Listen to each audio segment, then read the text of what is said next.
Et salut tout le monde, nous voilà pour une nouvelle vidéo. Oui, ce mois-ci je trime beaucoup, je fais beaucoup de vidéos, mais je vois que ça vous plaît, j'ai énormément de retours et ça fait vraiment plaisir. Là sur cette vidéo, on va monter l'aire de chasse par rapport au nid. Je vous en avais parlé du coup dans une autre vidéo par rapport à ce nid là, le nid de fourmi-homme. Et je tiens à l'envers là, non c'est ça. Et en fin de compte, on va monter entièrement ce nid, donc l'aire de chasse qui va avec, la partie pour l'eau, et on va voir comment ça se passe pour voir si c'est vraiment si simple que ça ou en fin de compte pas du tout. Alors le vendeur m'a envoyé un fichier PDF, je crois que ça se dit comme ça, où en fin de compte il y a les différentes étapes de la fabrication du nid. Tout est indiqué, tout est marqué, moi je fais que imprimer les feuilles et on va suivre étape par étape. Donc c'est vraiment une vidéo spéciale où je vais monter entièrement le nid avec l'aire de chasse.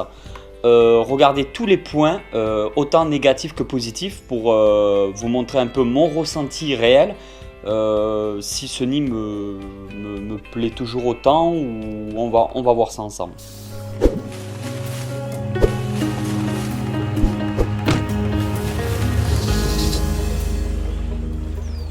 Alors pour l'aire de chasse, disposez face à vous, sans rien pour vous gêner, les pièces du nid plus le sachet de vis destiné à l'aire de chasse. Se munir d'un tournevis cruciforme et retirer les films de protection. Je vais en profiter le temps de faire ça pour vous parler un petit peu. Alors j'ai eu, de temps en temps, je reçois des commentaires comme quoi ça fait mal aux oreilles parce que j'ai du mal à prononcer certains mots et au niveau des verbes, tous ces trucs là. Alors je voulais juste le dire, j'ai l'air tout à fait comme tout le monde, comme ça peut-être en vidéo. J'ai énormément de mal à m'exprimer et j'ai eu beaucoup de problèmes quand j'étais petit parce que je suis dyslexique, si je me trompe pas, ça se dit bien comme ça, même ce mot là j'ai du mal à le prononcer et du coup j'ai tendance sans m'en rendre compte à confondre les V avec les F, les choses comme ça. Donc ne m'en voulez vraiment pas, c'est pas du tout de ma faute et même en faisant le montage de la vidéo, ça m'arrive justement de ne pas du tout m'apercevoir de mes erreurs. C'est pour ça aussi que j'ai beaucoup de mal à écrire sans faute d'orthographe et que souvent pour les gros textes je suis obligé de me faire corriger par ma femme. Voilà, c'était ça, c'est un petit moment de moi en fin de compte, ça vous permet aussi d'en savoir un peu plus sur moi et de ne pas être trop étonné. On n'a pas tous la même facilité pour s'exprimer et je pense que ça devrait pas, dans tous les cas, je pense pas qu'on puisse m'en vouloir pour ça. Au niveau des vidéos, il y a certaines personnes qui ont peut-être du mal à s'exprimer et qui de leur côté ne veulent absolument peut-être pas faire des vidéos à cause de ça. Moi, mon objectif c'est d'aider le plus de monde possible, de toujours donner des conseils, d'aider et en mettant ce petit défaut de côté, en espérant que ça vous gêne pas trop. Je pense que c'est cette pièce là, donc en fait elle est transparente sur la photo et en vrai moi je l'ai blanc. Alors je sais pas honnêtement, c'est le dessous, c'est le bas de l'aire de chasse. Alors si c'est blanc c'est parfait, c'est mieux que sur la photo. Parce qu'honnêtement si c'est le bas de l'aire de chasse comme je le pense, je préfère que ça soit blanc pour bien ressortir les fourmis dessus que un truc transparent. Là par contre c'est plastifié, donc il va pas s'arracher et tout se décolle tout seul. Très bien.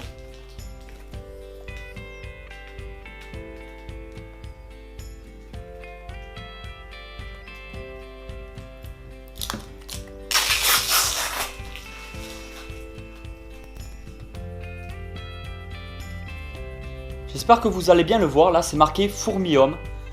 C'est lui le fournisseur officiel en France de ces nids là, c'est sa gamme de nids alors il les produit pas lui, mais il les fait faire, mais c'est sa gamme de nids qu'il reçoit du coup. C'est pour ça que c'est gravé dessus fourmi-homme. Je trouve ça vraiment excellent.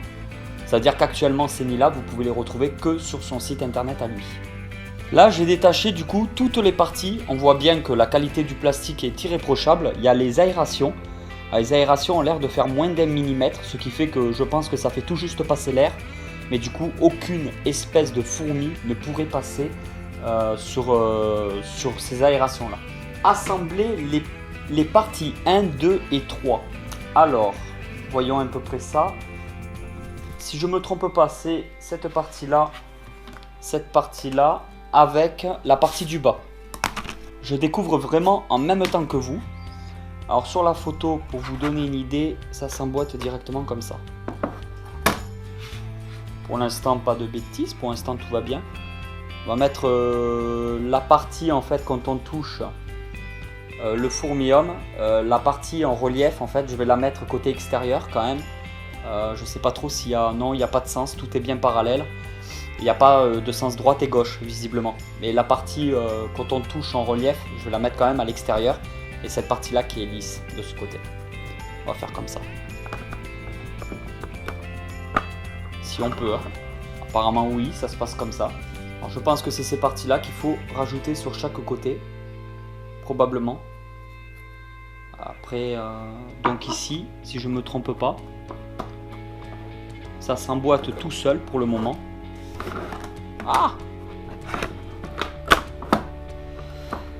Voilà. Putain, c'est vraiment magnifique. Rien qu'à regarder comme ça, je suis comme un fou.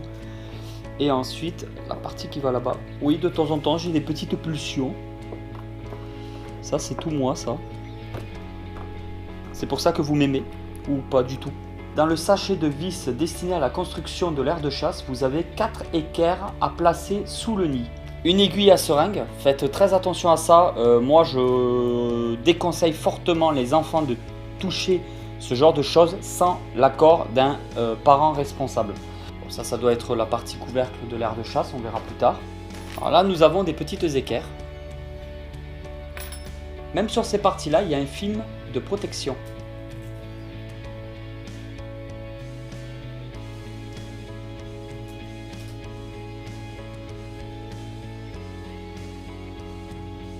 Alors si je comprends bien, si je ne me trompe pas, faut visser ces parties-là. Bah, je vais carrément retourner l'aire de chat, je ne sais pas si c'est une bonne idée. Et les visser ici. Là, il devrait y en avoir une là. Ouais. Ce sont des baguettes de maintien. Alors, je vais en mettre une de chaque côté. Là et là. Et les vis, on va les positionner vers le bas. Donc un tournevis cruciforme. Alors là pour l'instant il faut en mettre que 2 à ce niveau là. Le reste sera fixé une fois que la partie aire de chat sera reliée donc au nid. D'après ce que je comprends. Hein. Voilà, il faut que je trouve cette partie là en fait. Donc là je trouve pas parce qu'il faut que je mette 2 équerres maintenant et 2 après. Ah ouais d'accord, ok. C'est là, voilà. Et en fait, les équerres, elles se mettent ici. Comme ça, en fait. J'en ai 2 à mettre maintenant. Ouais, c'est bien comme ça. C'est ici. Actuellement, je mets que des petites vis avec des petits boulons.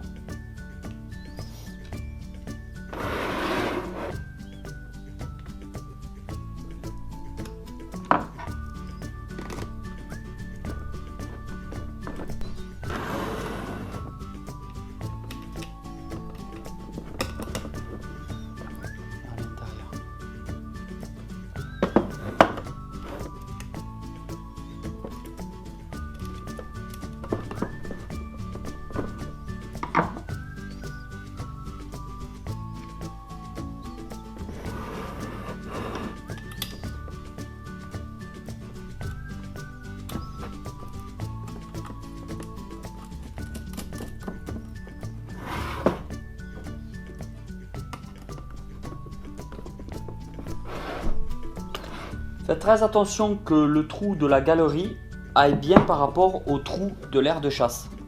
Nous devons enlever certaines vis du nid, hein. Sinon ça passera, ça fera une ouverture et on se fera avoir, les fourmis pourront passer.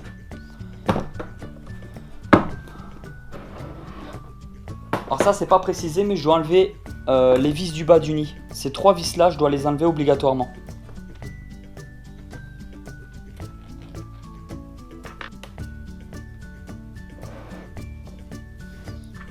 Alors maintenant remettre les vis.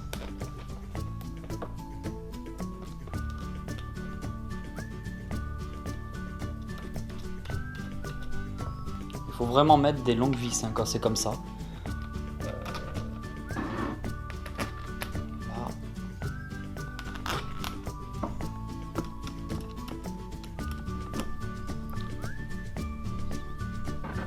Et là, à ce niveau-là, il faudra mettre les équerres. Donc il y a deux endroits où il faut mettre les deux équerres qui manquaient. Les voici. Et en fait, on les met là. Comme ceci.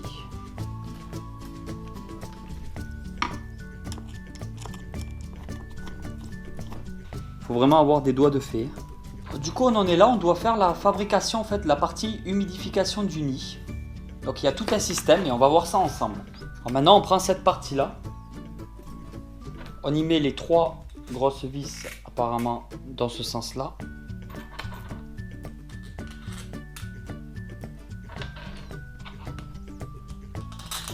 Voilà, si je ne me trompe pas. On le pose.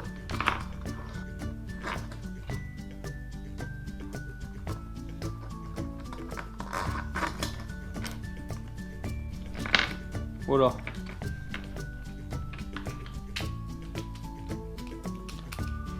Je vais avancer tout ça pour vous montrer un peu. Lorsque vous avez fixé la tour aux galeries, assurez-vous que le côté avec une vis se trouve bien sur l'extérieur du nid à droite. Comment je peux faire pour que vous voyez et qu'en même temps j'arrive à le faire? Voilà. N'oubliez pas qu'il faut refermer tous les trous. Donc là où vous avez des trous, mettez vraiment toutes les vis qu'il vous manque au niveau des trous. Voilà, pour bien tout fixer correctement. Une fois que vous avez fini de fixer l'air de chasse au nid, mettez toutes les pattes de fixation qui vous manquent.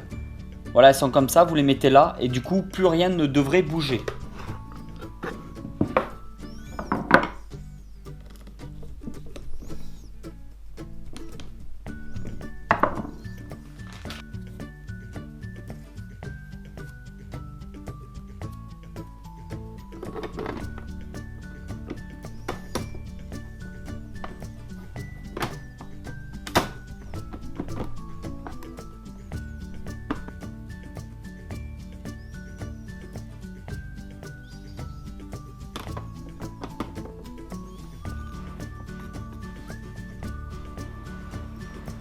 Le nid est enfin terminé. Alors déjà dans un premier temps, pour faire ce nid, comptez une demi-heure. À peu près, j'ai mis à peu près une demi-heure. J'ai mis plus de temps parce que forcément je filme, je gère la caméra et le micro en même temps, les angles de vue, tout ça. Le nid en soi-même, je pense qu'il faut compter oui, une demi-heure pour être large, pour être bon. J'ai mis beaucoup de temps surtout à enlever les trucs de protection qu'il y a parce que je n'ai pas d'ongles. Alors évitez de vous ranger les ongles pour faire ce genre de nid. Ou demander à quelqu'un qui a des ongles de pouvoir décoller les petites parties. C'est vraiment ce qui m'a pris le plus enfin ce qui a été le plus chiant pour moi, ça a été ça. Le système d'humidification que je ne me servirai pas du tout parce que moi personnellement c'est un nid que je vais utiliser pour les Camponotus fela. C'est une espèce africaine qui demande un nid sec. Donc il n'y aura pas de système d'humidification. Quand elles seront assez nombreuses, elles seront à l'intérieur du nid et il y aura un abreuvoir ou 2 même, ou 3 dans l'aire de chasse. Mon ressenti actuel, attention, parce que moi personnellement je n'ai pas du tout confiance en ce genre de nid au niveau de l'aire de chasse pour les petites espèces. Si vous n'utilisez pas l'aire de chasse relié au nid, je pense que des petites espèces devraient tenir là-dedans, mais alors des énormes colonies parce qu'il y a vraiment beaucoup de place. C'est un nid, je pense, qui peut contenir au moins 10 000 individus d'une taille moyenne.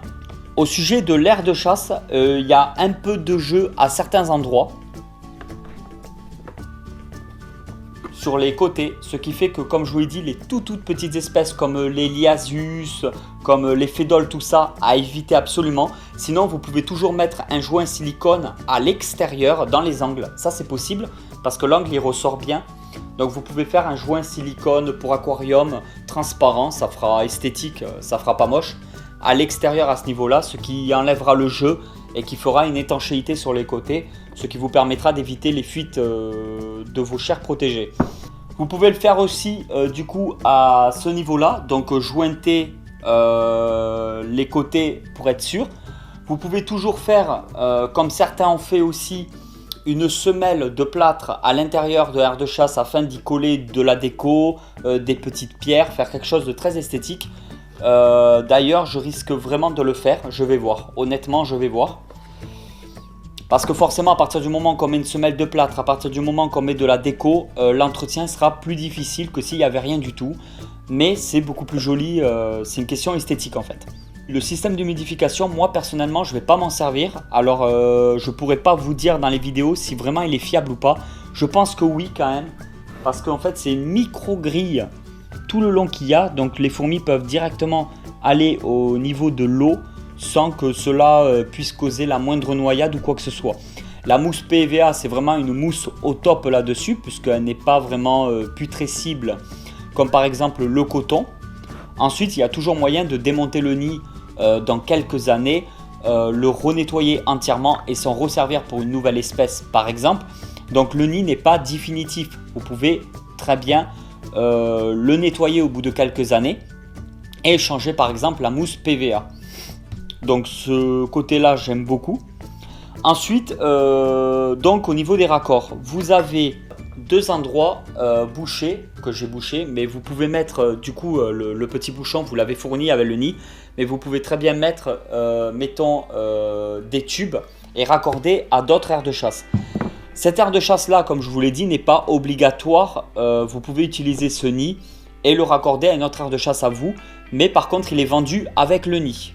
Au niveau de là, vous avez aussi un endroit où vous pouvez raccorder le nid à un autre nid ou à une autre aire de chasse. Donc pareil, j'ai mis un petit bouchon qui a été fourni avec.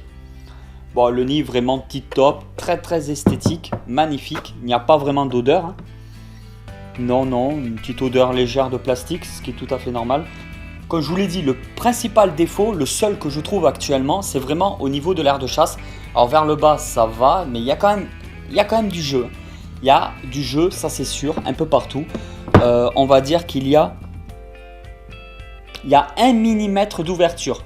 Donc laissez tomber les petites espèces. Ce nid est idéal, mettons pour tout ce qui est Camponotus et tout ce qui est Formica par exemple. Après, j'ai pas d'autres idées en tête, mais Camponotus Formica, dans des nids comme ça, c'est tip-top. Là, une colonie de Formica rufibarbis à l'intérieur, une merveille. Ça doit être super à pouvoir observer. Je rappelle qu'il n'y a pas de placement de produit. Hein. Voilà, j'ai payé ma commande. Et ce nid là, du coup, je vous mettrai quand même l'adresse du site Fourmium en bas dans la description. Vous en avez des plus petits.